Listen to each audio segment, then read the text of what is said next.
They've been lying to you about money your whole life.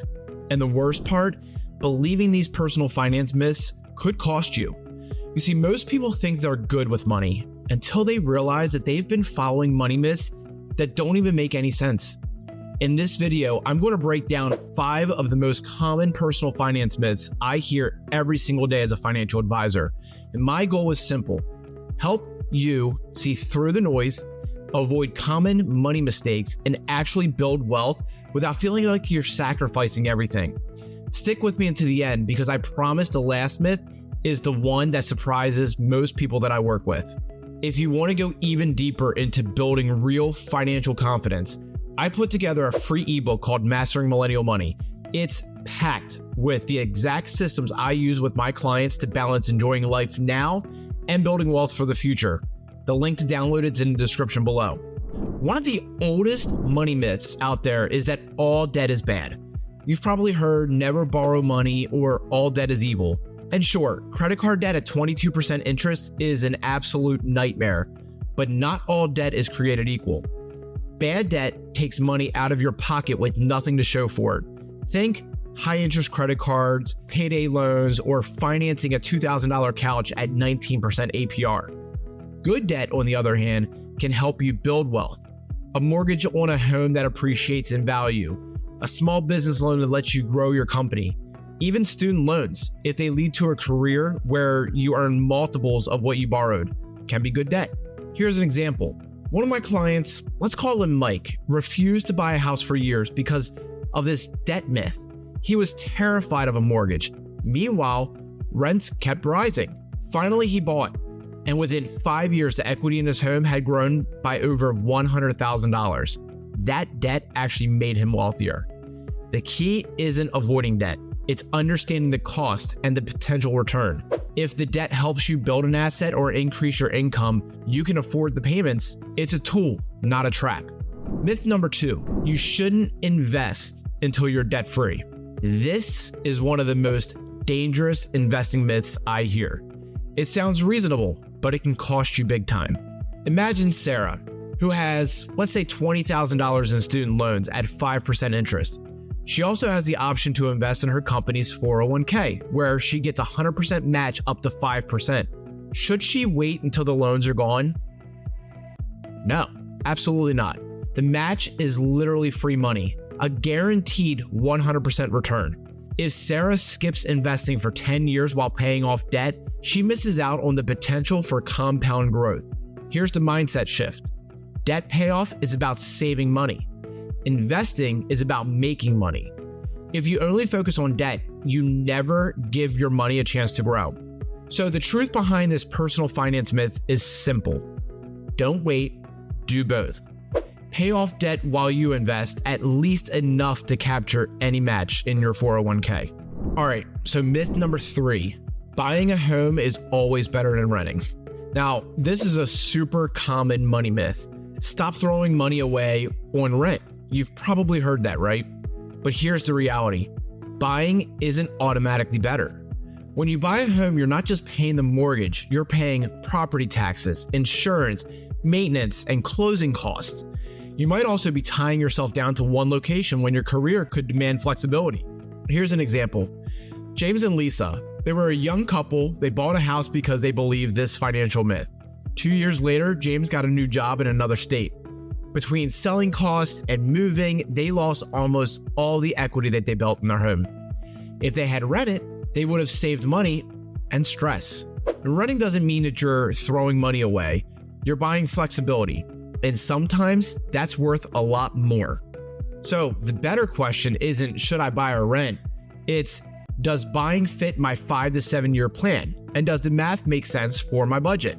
This next money myth is one of the money myths that make people miserable. It's you need to save every penny to be wealthy. Somewhere along the way, people equated being good with money to being cheap. Skip the latte, they say. Stop going on vacations. Cut out everything fun. But here's the thing. Wealth isn't about hoarding every penny. It's about alignment, using money in a way that matches your values. I worked with a family recently, 2 busy parents, 3 kids in travel sports. They were cutting out every dinner out, every trip, because they thought saving meant sacrifice. They were absolutely miserable. And we sat down and looked at their budget. And by trimming things that they didn't care about, random Amazon purchases, those unused subscriptions that we all have, we freed up thousands of dollars. That money went to both savings and experiences that mattered to them. Family vacations, hiring help to free up time, and still investing for retirement. The myth says sacrifice now, joy later. And the truth?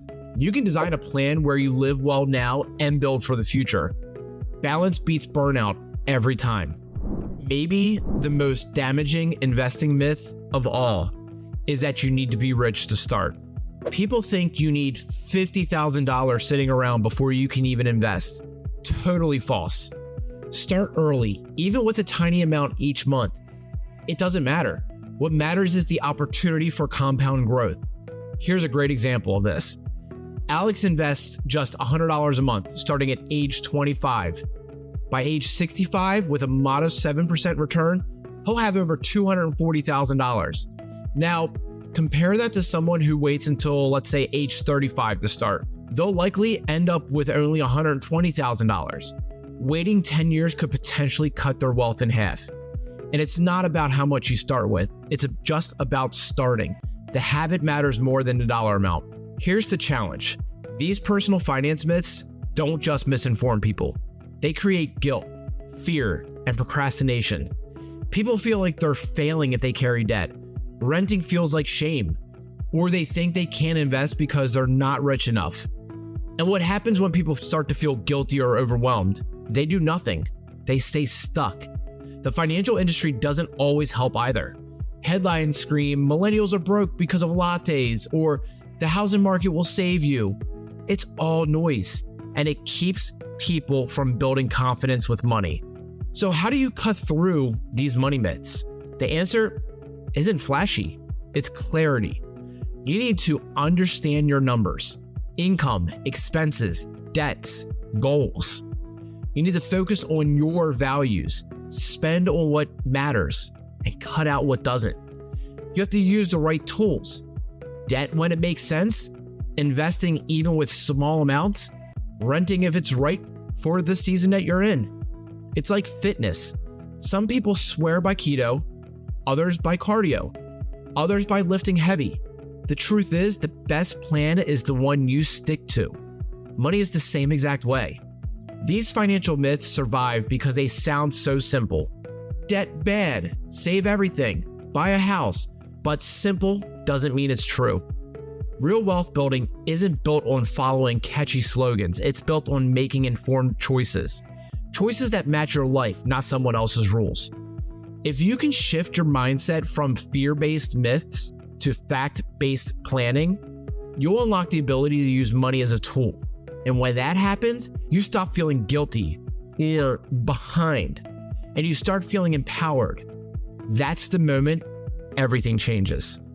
So let's recap the 5 biggest money myths I hear as a financial advisor. Not all debt is bad. Some debt can actually build wealth. Don't invest until you're debt-free. That's a dangerous investing myth.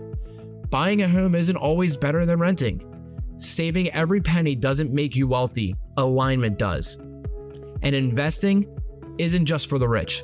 It's for anyone willing to start, even small.